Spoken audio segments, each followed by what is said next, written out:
Ya, kita bertemu kembali pada hari ini dengan materi yang baru tentang lingkaran bagian yang pertama. Dan tujuan pembelajaran kita yang pertama menentukan unsur-unsur yang terdapat pada lingkaran, kedua menentukan hubungan antara unsur pada lingkaran, dan yang ketiga menentukan hubungan antara sudut pusat dan sudut keliling pada lingkaran. Jadi inilah tujuan pembelajaran kita pada pertemuan kali ini. Kemudian kita masuk pada unsur-unsur pada lingkaran. SD tentunya sudah tahu apa bentuk dari lingkaran. Jadi lingkaran merupakan salah satu kurva tutup sederhana yang membagi bidang menjadi dua bagian, yaitu bagian dalam dan bagian luar lingkaran. Nama lingkaran biasanya sesuai dengan nama titik pusatnya. Ini contoh gambar dengan titik pusat P, maka bisa dinamakan juga lingkaran P. Kalau titik pusatnya Q, berarti lingkaran Q. Kemudian pada bentuk lingkaran ini, jarak yang tetap antara titik pusat dan keliling lingkaran dinamakan jari-jari, atau disimbolkan dengan L. Kemudian inilah bagian-bagian lingkaran. Yang pertama busur lingkaran.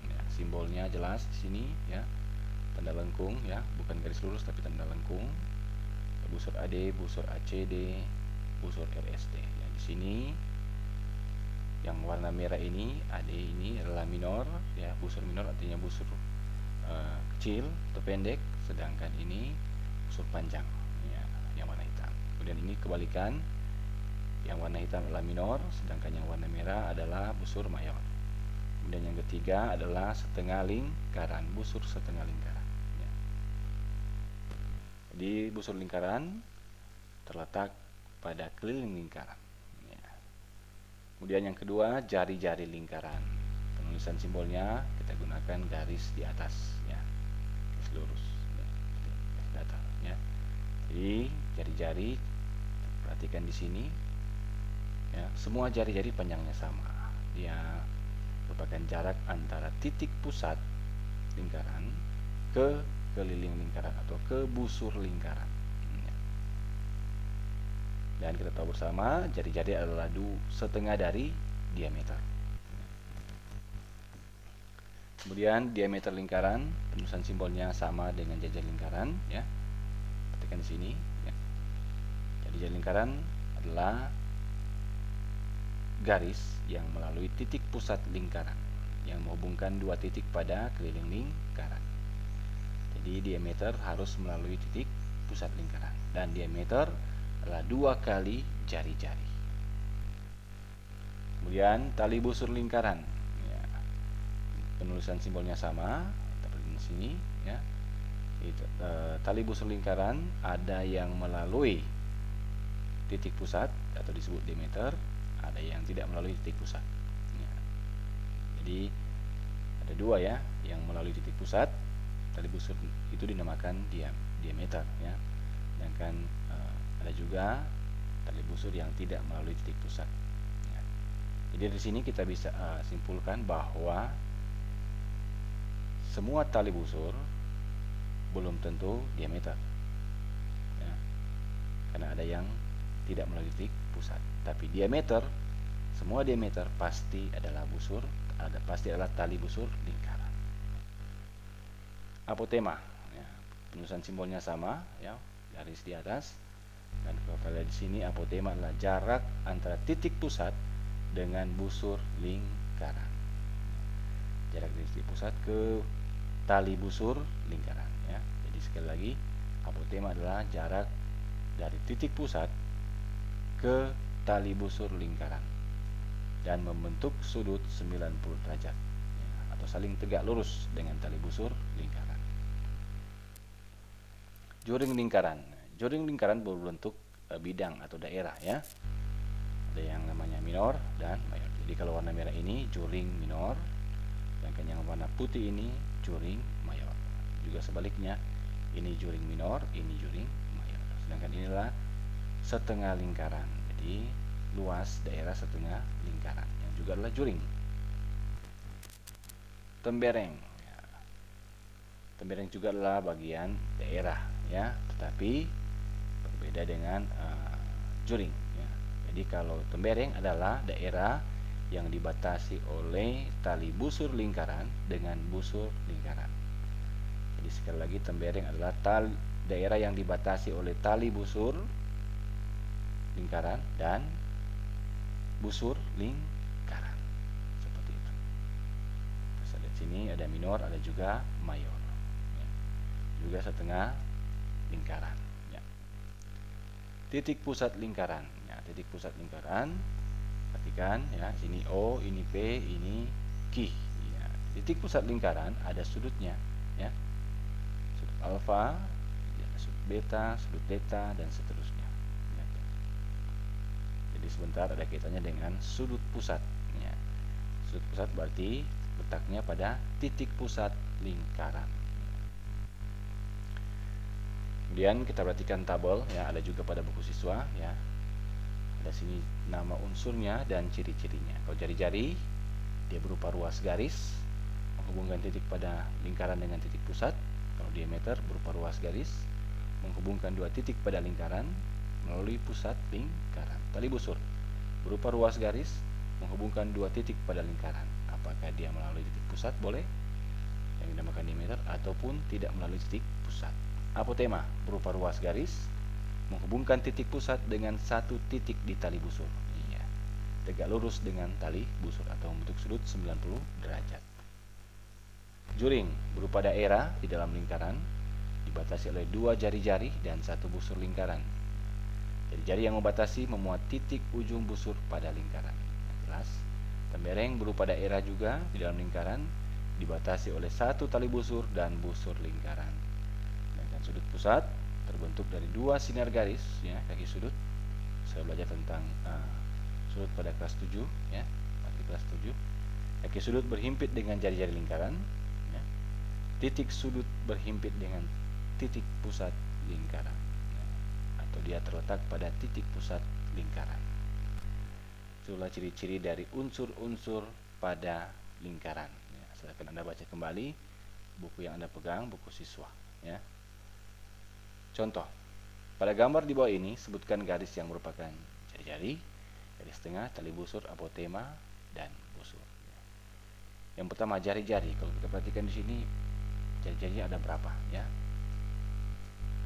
Ada OD, OA, OB, dan OE.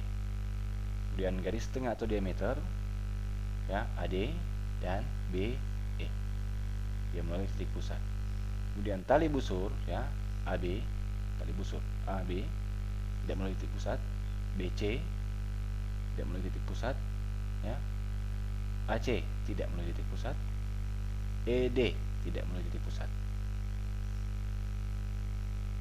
AD melalui titik pusat atau disebut diameter, dan BE juga tali busur melalui titik pusat atau disebut juga dengan diameter. Apotema. Apotema adalah OF. Apotema adalah OF. Jarak dari titik pusat ke tali busur lingkaran. Sedangkan busur, ya, ada banyak, ya. AB, BC, CD, DE, dan AE. Itu ya, sama. Itulah contoh pada unsur-unsur lingkaran. Kita masuk pada hubungan antar unsur pada lingkaran. Ya, hubungannya seperti apa? Ya, kita baca sini dalam bentuk tabel, ya. Panjang diameter sama dengan 2 kali panjang jari-jari lingkaran. Apakah benar? Panjang diameter sama dengan 2 kali panjang jari-jari lingkaran. Ya, benar. Jumlah panjang busur besar dengan busur kecil sama dengan keliling lingkaran. Ya. Jadi busur minor dan mayor jika dijumlahkan dia membentuk keliling lingkaran. Jawabannya adalah iya. Busur adalah bagian dari keliling lingkaran. Jelas, ya. Keliling lingkaran adalah busur terbesar. Jelas. Ya. Diameter adalah tali busur terpanjang. Jelas. Karena dia melalui titik pusat lingkaran. Apotema selalu tegak lurus dengan suatu tali busur. Jelas. Karena apotema jarak dari titik pusat ke tali busur. Lanjut. Luas tembereng sama dengan luas juring dikurangi segitiga yang sisinya adalah dua jari-jari yang membatasi juring dan tali busur pembatas tembereng. Ya. Jelas ya, karena luas tembereng terbentuk ya dari tali busur dan busur yang dihubungkan dengan titik pusat disebut apotema. Sehingga apotema ini ya, kalau cari tadi apotema membentuk sudut siku-siku dengan tali busur. Sehingga kalau kita tarik garis jari-jari ya, jari-jari, maka dia akan membentuk juring lingkaran yang membentuk segitiga sama kaki ya. Sehingga jelas bahwa luas tembereng adalah luas juring dikurangi luas segitiga. Nanti sebentar kita akan coba ya. Nyala ya. Jika semakin besar luas suatu juring, maka ukuran sudut pusat yang bersesuaian dengan juring tersebut akan semakin besar juga. Ya pasti. Jika semakin kecil panjang suatu busur, maka ukuran sudut pusat yang menghadap busur tersebut akan semakin kecil juga. Ya pasti. Ya. Kemudian lanjut, setiap tali busur adalah diameter. Ya, apakah benar? Ternyata tidak. Ya, yang benar adalah setiap diameter adalah tali busur. Tapi setiap tali busur adalah diameter salah, karena ada tali busur yang tidak melalui titik pusat. Setiap diameter adalah tali busur. Ya, lingkaran adalah busur terbesar, jelas. Pada tali busur yang berhimpit dengan diameter, tali busur tersebut tidak memiliki apotema, jelas. Karena tali busur berhimpit dengan diameter, otomatis tidak ada jarak antara titik pusat dengan tali busur, sehingga apotemanya tidak ada. Ya. Lanjut lagi, luas suatu juring sebanding dengan sudut pusat yang bersesuaian dengan juring tersebut. Ya. Jelas ya, jadi luas juring ya dia akan berbanding dengan sudut pusat yang bersesuaian. Ya. Nanti kita akan bahas ini pada materi luas juring. Panjang suatu busur sebanding dengan sudut pusat yang bersesuaian dengan busur tersebut. Ya. Ini juga akan kita bahas pada bagian berikut ya tentang panjang busur. Ya. Contoh, tentukan jari-jari lingkaran yang diketahui diameternya 20 cm. Apakah perpotongan dua diameter selalu di titik pusat? Nah, kita jawab. Kalau jari-jari 20, otomatis kalau diameternya 20, otomatis jari-jarinya adalah 20 dibagi 2. Jawabannya adalah 10 ya. Karena jari-jari adalah setengah diameter atau diameter adalah 2 kali jari-jari ya. Jadi otomatis diameter lebih panjang daripada jari-jari. Apakah perpotongan 2 diameter selalu di titik pusat? Iya, pasti ya. Karena diameter merupakan tali busur lingkaran ya yang melalui titik pusat. Contoh ketiga, berdasarkan gambar di samping tentukan sudut CGB, BGE, AGD dan DGE. Ya, untuk menyelesaikan soal ini kita masih ingat konsep garis dan sudut di kelas 7 ya. Ada sudut berpelurus, sudut bertolak belakang, berpenyiku dan seterusnya. Akan jawab penyelesaian ya. Perhatikan gambar. Sudut CGB. Ternyata dia berpelurus dengan sudut AGC. Dia berpelurus. Maka kalau berpelurus berarti 180 kurang 60. Jawabannya 120 derajat. Berarti sudut CGB atau BGC 120 derajat. Sehingga 120 derajat tambah 60 menghasilkan sudut lurus yaitu 180 derajat. Makanya dia dikatakan sudut berpelurus atau saling berpelurus. Kemudian BGE. Berapakah sudut BGE? BGE ya berpelurus dengan BGC. Jadi ini garis lurus atau diameter dia saling berpelurus di mana sudut BGC atau CGB sudah diketahui tadi 120, otomatis sudut BGE atau EGB adalah 180 kurang 60 kurang 120 sama dengan 60 derajat ya. Juga berpelurus atau bisa dikatakan juga saling bertolak belakang. Sudut yang saling bertolak belakang besarnya sama ya. Kemudian yang C AGD ya. Di sini kita lihat tanda siku-siku, secara otomatis besar sudut AGD adalah 90 derajat. Kemudian sudut DGE DGE ini berpelurus dengan AGD dan BGE berpelurus. Berarti 180 dikurangi sudut AGD dikurangi sudut BGE. 180 kurang 60 tambah 90 hasilnya adalah 30 derajat. Demikian untuk contoh 1, 2, dan 3. Hubungan sudut pusat dan sudut keliling ya. Perhatikan ya. APB disebut sudut pusat APB disebut sudut keliling ya. Sedangkan sudut COD disebut sudut pusat. Sudut pusat terletak pada titik pusat, sedangkan sudut keliling terletak pada keliling lingkaran atau pada busur lingkaran. Ya, jelas ya. Ini sudut keliling. Ya, dia menyentuh keliling lingkaran dan terletak pada keliling lingkaran. Jadi pusatnya di sini. Sedangkan COD adalah sudut pusat. Kenapa? Karena terletak pada titik pusat lingkaran. Apakah hubungannya? Jika sudut pusat dan sudut keliling menghadap busur yang sama, maka besar sudut pusat 2 kali sudut keliling. Ya. AOB sudut pusat, APB sudut keliling, jelas. Dan O adalah titik pusat lingkaran. Sehingga APB yang sudut keliling dan AOB sudut pusat menghadap busur yang sama, yaitu busur AB. Maka karena dia menghadap busur yang sama, maka aturan ini berlaku. Sudut pusat dan sudut keliling menghadap busur yang sama, maka besar sudut pusat 2 kali sudut keliling, atau sudut keliling setengah dari sudut pusat. Juga seperti itu. Ya, jadi AOB sama dengan 2 kali APB, atau APB setengah atau 1/2 kali sudut AOB. Contoh yang kedua, sudut keliling yang menghadap diameter lingkaran selalu membentuk sudut 90 derajat. Adalah sudut keliling PAB atau BAP adalah sudut keliling. Sedangkan sudut pusat POB ya, berbentuk garis lurus berarti 180 derajat. Ya. PAB sudut keliling, PB diameter lingkaran, O adalah titik pusat lingkaran.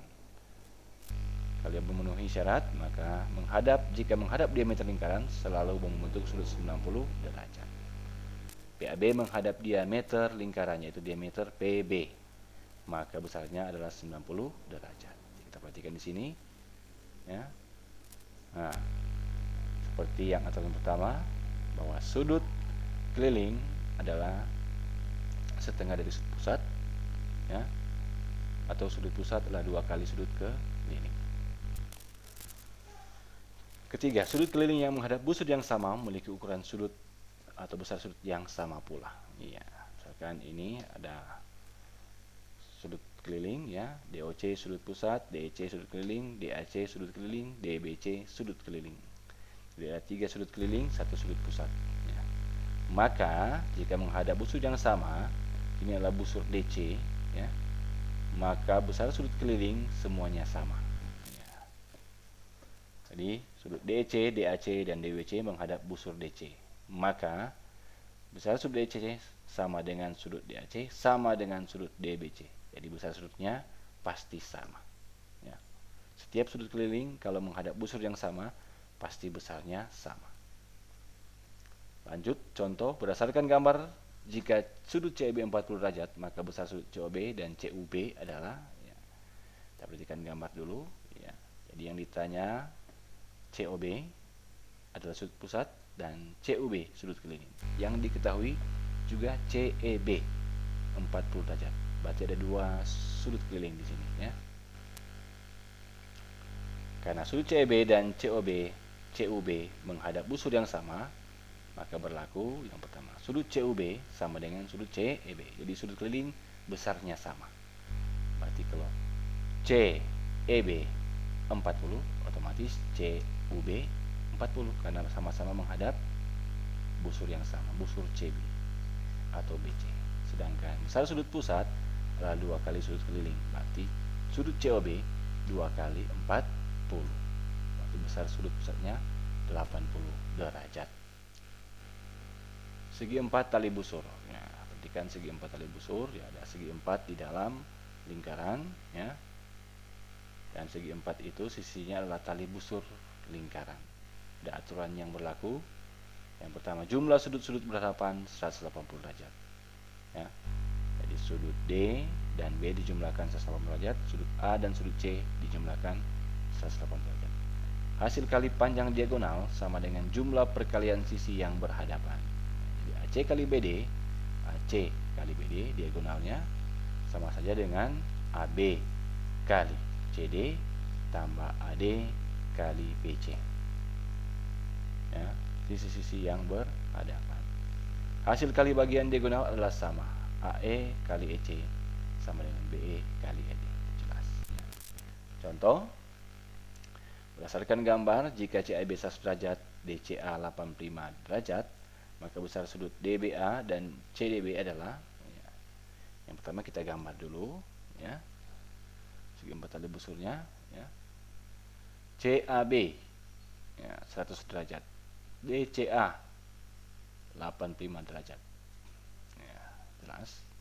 Yang ditanya adalah sudut DBA dan CDB. Yang pertama, cari dulu sudut CDB. Ya. CAB berhadapan dengan CDB, maka berlaku kedua sudut tersebut jumlahnya 180. Berarti 100 derajat ditambah sudut CDB sama dengan 180. Ya, kedua ruas kita kurangkan 100, sehingga ruas kiri tertinggal sudut CDB sendiri, dan ruas kanan sisanya adalah 80 derajat. Berarti sudut CDB adalah 80 derajat. Jadi kita akan mencari sekarang sudut DBA. DCA dan DBA adalah sudut yang berhadapan, maka jumlahnya juga 180, sehingga 85 derajat tambah sudut DBA sama dengan 180, kedua ruas kita kurangkan 85 derajat, hasilnya adalah sudut DBA sama dengan 95 derajat. Ya. Kalau 5 kurang 8 0, maka hasil akhir didapatkan keempat sudutnya, ya, saling berhadapan, jumlahnya 180 derajat. 100 tambah 80, 180. 85 derajat tambah 95 derajat sama dengan 180 derajat. Tugas untuk Anda di sepanjang minggu yang berjalan, ya, adalah sebagai berikut. Disebut apakah yang ditunjukkan pada gambar berikut? Ya, diperhatikan di sini, ya, ada lingkaran A sampai F, ya. Silakan ditentukan sesuai dengan anak panah disebut apa, ini disebut apa, ya, berkaitan dengan unsur-unsur lingkaran. Nomor 2, adakah tali busur yang lebih panjang dari diameter? Jelaskan. Apakah panjang apotema bisa lebih dari jari? Jelaskan. Kemudian 4, perhatikan gambar, ya, segi 4 tali busur juga, ya, diketahui CAB 100 derajat, ABD 85 derajat. Ya. Akan dicari apa jawabannya, ya. Nomor 5, perhatikan gambar, ya. Besar sudut AOB atau sudut pusat adalah, ya. Demikian untuk materi di pertemuan kali ini, dan jangan lupa buat tugasnya karena tidak lama lagi akan dilaksanakan penilaian tengah semester. Ya, jadi jangan lupa tugas, tetap semangat dan tetap sehat. Terima kasih.